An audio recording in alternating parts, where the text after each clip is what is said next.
नमस्कार। आप देख रहे हैं नेशनल मीडिया न्यूज एजेंसी और मैं आपके साथ दिवाकर कुमार।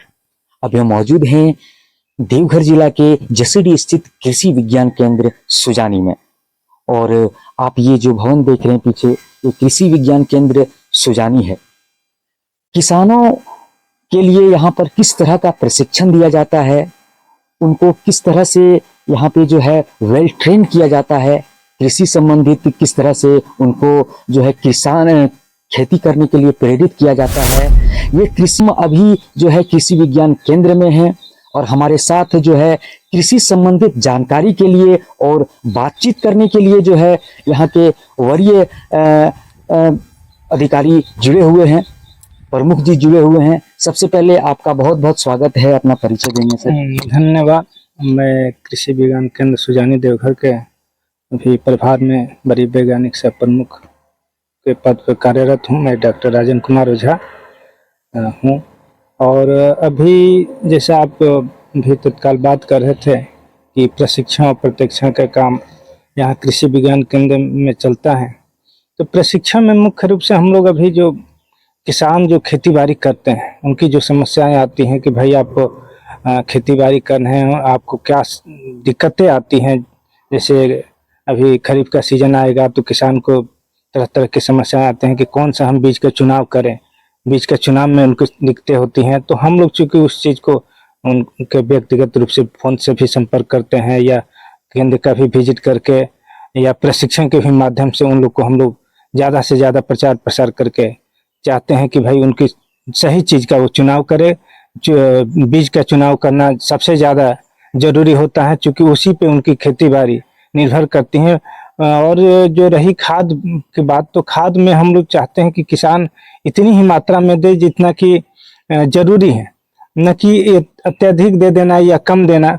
उसके लिए मिट्टी की जांच जरूर कराएं। मिट्टी जांच के उपरांत क्या होगा कि उनकी मिट्टी में क्या पोषक तत्व हैं, उस अनुसार से वो संतुलित मात्रा में उर्वरक हैं या खाद हैं, उसका उपयोग करके वो खेती को सफल बना सकते हैं। और इसके साथ बहुत तरह के प्रशिक्षण होता है।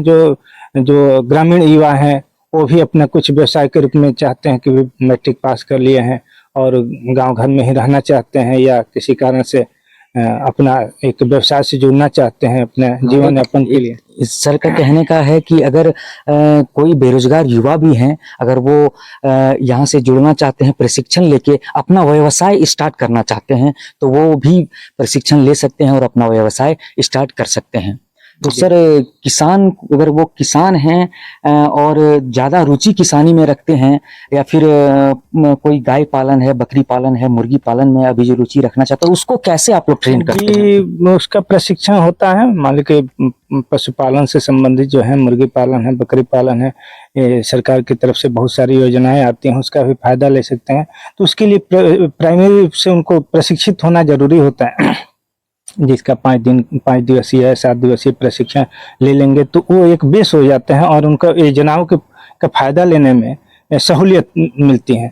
सरकार के पास एक उस तरह का रजिस्टर्ड आदमी जो कि प्रशिक्षित आदमी हो, वो जाएगा तो उसको ज़्यादा ये फायदा मिलने का और उनकी तकनीकी का फायदा गांव घर के और लोगों को भी मिल पाएगा, उनकी जानकारी का फायदा गांव घर के और लोगों को मिल पाएगा। इस तरह का ध्यान रखते हुए हम लोग प्रशिक्षण करते हैं कि भाई जो जिस क्षेत्र में रुचि रखना चाह रहे हैं वो आए और प्रशिक्षण ले। साथ ही बहुत तरह का, जैसे मशरूम का उत्पादन करना चाहते हैं तो उसका भी ये कर सकते हैं, या केचुआ खाद बनाने करके व्यवसाय करना चाहते हैं, उसका भी प्रशिक्षण लेकर के कर सकते हैं।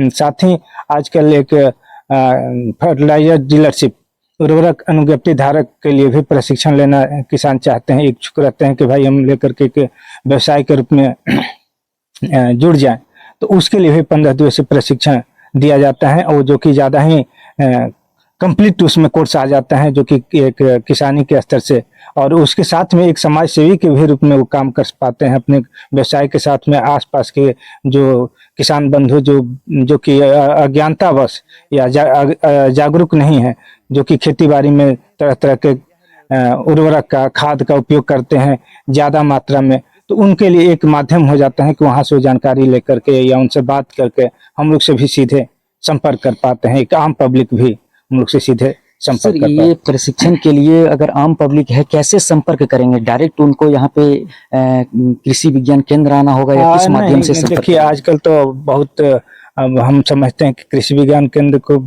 ग्रामीण स्तर पे भी बहुत सारे जो कृषक मित्र हैं, एफपीओ के सदस्य हैं, एनजीओ के सदस्य हैं, सभी लोग जानते हैं और उनके माध्यम से हम समझते हैं कि एक आम पब्लिक भी बहुत हद तक समझने में सफल हो पाए हैं और उनकी कार्य प्रणाली को भी जानते हैं और वो सीधे हम लोग के उनसे भी संपर्क लेकर कांटेक्ट नंबर लेकर के, मोबाइल नंबर लेकर के, जिस भी समस्या से संबंधित होता है हम लोग से सीधे संपर्क करते हैं और हम लोग 24 घंटा सेवा देने के लिए तत्पर रहते हैं कि भाई उनका किसान की बात आई है तो उनका समस्या का हल किसी भी स्तर का हो कृषि संबंधित तो उसको हम लोग सुझाव देने का प्रयास। किसानों को सर कुछ सलाह देना चाहेंगे?